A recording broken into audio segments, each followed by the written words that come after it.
Hello everyone, welcome back to my channel. I hope you all are doing well. So this is the next part of the most important question series directly from the standard books. So I have already uploaded the 4 parts, so you can check it out because all those videos are having different important questions that can be asked in your CSIR examination. So you need to watch all those 4 parts and then come to this fifth part. So if you have not yet subscribed my channel, I would request to do subscribe the channel for more such videos because it will benefit you a lot regarding different life science examinations. So without further delay, let's start the video. So first question is, which of the following is the most abundant class of simple sequence repeat in the human genome? This has been taken from the book Cooper. Cooper के line से उसे उठाई हूँ मैं. ऊपर से कैसे कैसे क्वेश्चंस आ सकते हैं, अगर आपने 4 पार्ट्स देखे होंगे तो आपको पता होगा. Now this is the fifth part. So कौन सा सीक्वेंस जो है सिंपल सीक्वेंस रिपीट बहुत ज़्यादा अबंडेंटली देखने को मिलता है एक ह्यूमन जीनोम में? So it is alpha satellite DNA which is abundant in the overall human genome. So alpha satellite DNA जो है which is of 171 base pair which is adenine and thymine rich repeat is the most common simple sequence repeat in humans which is repeated millions of times especially around the centromeres.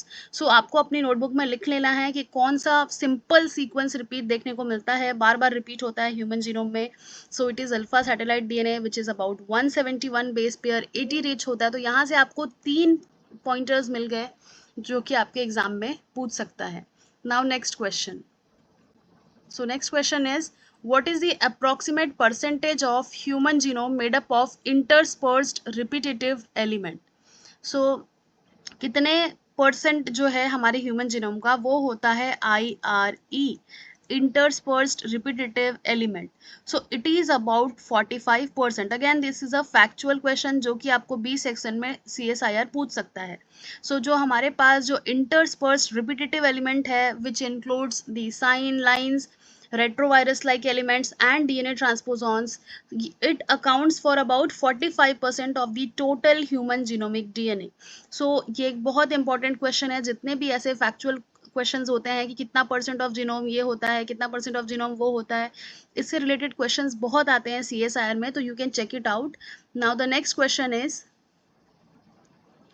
सो जो next question है वो है, which of the following repetitive DNA elements are non autonomous and do not encode reverse transcriptase? यानी इनमें से कौन सा repetitive element जो है वो नॉन ऑटोनोमस है एंड रिवर्स ट्रांसक्रिप्टेज कोड नहीं करता है? So it is the sign. Sign means short interspersed nuclear element which are small in size, are like 100 to 300 base pairs only. They are non-autonomous retrotransposons. So they lack reverse transcriptase and rely on line to transpose. So again an important fact, जो SINE होता है उनके पास reverse transcriptase नहीं होता है, so therefore they rely on to the LINEs to transpose. So now next question. Next question is, what is the major difference between retrovirus like element and retroviruses? So difference क्या है? Retroviruses have DNA genome. Retroviruses like elements form infectious particles. Retrovirus like element do not form viral particle. Retrovirus like element do not integrate into host genome. So the major difference is जो retrovirus है और जो retrovirus like elements है. So जो retrovirus like elements है do not form viral particles as the red वो viral particles बनाता है. देयरफॉर जो रेट्रोवायरस लाइक एलिमेंट्स है they do not form viral particles. अगर देखा जाए तो जो रेट्रोवायरस लाइक एलिमेंट है it resembles the retroviruses structurally and functionally. That is they code for the reverse transcription, they go for the reverse transcription, but they do not form viral particles and cannot spread between cells as the retrovirus can do that. So the right answer for this question is option C. So the next question is, which class of transposable element, that is TE, moves as DNA not by reverse transcription? So कौन सा जो transposable element है out of the given option वो move कर सकता है overall DNA में but not through the reverse transcription? So it is none other than DNA transposons. यानी डीएनए ट्रांसपोजॉन्स क्या करते हैं? It move in the whole DNA genome by cut and paste mechanism as DNA segment, not through the RNA intermediate and reverse transcription. So आपको CSR में ये question पूछ सकता है कि कौन सा ऐसा ट्रांसपोजेबल एलिमेंट है जो कि मूव कर सकता है डीएनए में, बट रिवर्स ट्रांसक्रिप्शन के थ्रू नहीं, कट एंड पेस्ट मैकेनिज्म के through. So it is the DNA transposons. Now next question is, what is the estimated contribution of lines to total human DNA? यानी अब line कितना है, ये सारी चीजें आपको नोट डाउन करने की जरूरत है प्रॉपरली, क्योंकि आपके एग्जाम में इनमें से कोई सा भी क्वेश्चन आपको देखने को मिल सकता है. So it is 21%. यानी लाइन जो है which stands for long interspersed nuclear element, SINE stands for short interspersed nuclear element, it contributes about 21% of the human DNA. They are approximately इतना 8,50,000 LINE repeats, many of which are truncated copies. तो आप ये exact number भी लिख सकते हैं, Cooper में available है ये. So you can just check it out कि क्या क्या चीज़ें आपको एग्जाम में पूछ सकती हैं. Do SINE and LINE contribute to human disease? अब एक बहुत इंपॉर्टेंट क्वेश्चन है ये कि लाइन एंड साइन जो है short interspersed nuclear element as well as long interspersed nuclear element can contribute to human disease. So they can contribute to human disease through the insertional mutagenesis. This is the way through which they can lead to different kind of disease.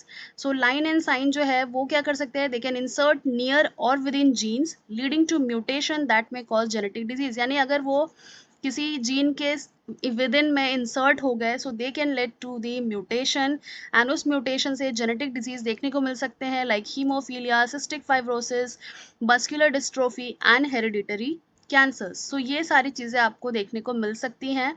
So again an important question, ये जितने भी question हम genome related कर रहे हैं previous parts के भी मिला के, वो सारे इंपॉर्टेंट क्वेश्चन हैं, इनमें से कोई सा भी क्वेश्चन आपको देखने को मिल सकता है. So don't miss the video, watch till the end, prepare notes and revise it again and again. Now next question. What percentage of human genome is made up of retrotransposons? So यहाँ पे सबका percentage पूछ सकता है, line का, sign का and retrovirus like elements का. सो यहाँ पे पूछा है रेट्रोट्रांसपोजॉन्स का कितना परसेंट होता है ह्यूमन जीनोम में. So it is about 42%. अभी हमने देखा था किसका, लाइन कितना परसेंट होता है. सो अभी हमने देखा रेट्रोट्रांसपोजॉन्स कितने परसेंट होते हैं, 42%. Now write it down in your notebook. Retrotransposons including LINE are 21%, sign are 13%, and retrovirus like elements are 8%, make up 42% of human genome. यानी रेट्रोट्रांसपोजॉन्स टोटल कितना होता है, 42% होता है. और उस 42% में लाइन कितना है, साइन कितना है, रेट्रोवायरस लाइक एलिमेंट कितना है. Again an important question, you can not forget it, because ये आपके एग्जाम में 100% श्योर आएगा ही आएगा. मैच दी फॉलोइंग के फॉर्म में आ सकता है कि लाइन का परसेंट दे दे, साइन का परसेंट दे दे, रेट्रोवायरस लाइक एलिमेंट का परसेंट दे दे. So you need to do this. अपने नोट्स में आपको ये लिखने की ज़रूरत है. So don't forget to subscribe the channel as it takes a lot of efforts to make all these videos. The next question is, which enzyme is crucial for retrotransposons movement?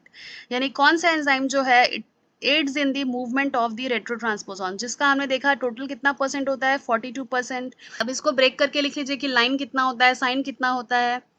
Now कौन सा enzyme crucial है, so it is only the reverse transcriptase which is important. यानी reverse transcriptase क्या करता है, synthesizes DNA from the RNA template, which is a key step in the retrotranspositions of the line, sign and retrovirus like element. Sign किस पे dependent होता है, line पे, क्योंकि उसके पास क्या नहीं होता है, reverse transcriptase.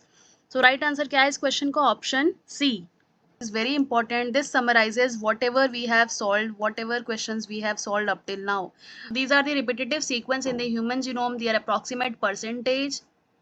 You can see these are the types of sequences, like simple sequence repeat, retrotransposons, line, sign, retrovirus like element and DNA transposons. So you can see in this retrotransposons we have line, sign and retrovirus like element कितना percent, number of copies कितना होता है, and fraction of genome कितना होता है. So you can see simple sequence repeat जो होता है वो कितना होता है, 10% होता है. and अगर हम लोग बात करें रेट्रोट्रांसपोजॉन्स के लाइंस की, तो वो होता है 8,50,000. अभी हमने सॉल्व किया इसका एक क्वेश्चन जो कि होता है 21%. साइन कितना होता है, it is very very high and ये होता है 13%. रेट्रोवायरस लाइक एलिमेंट कितने होते हैं, 8% होते हैं, 4,50,000. डीएनए ट्रांसपोजॉन्स कितने होते हैं? अबाउट 3 लाख, और ये होते हैं 3%। तो इस तरह के क्वेश्चंस आपको अपने CSR में देखने को मिल सकते हैं। कितनी कॉपीज है, कितना % ऑफ जीनोम है। So do include this in your notes, because ये आपको बी और सी दोनों में पूछा जा सकता है।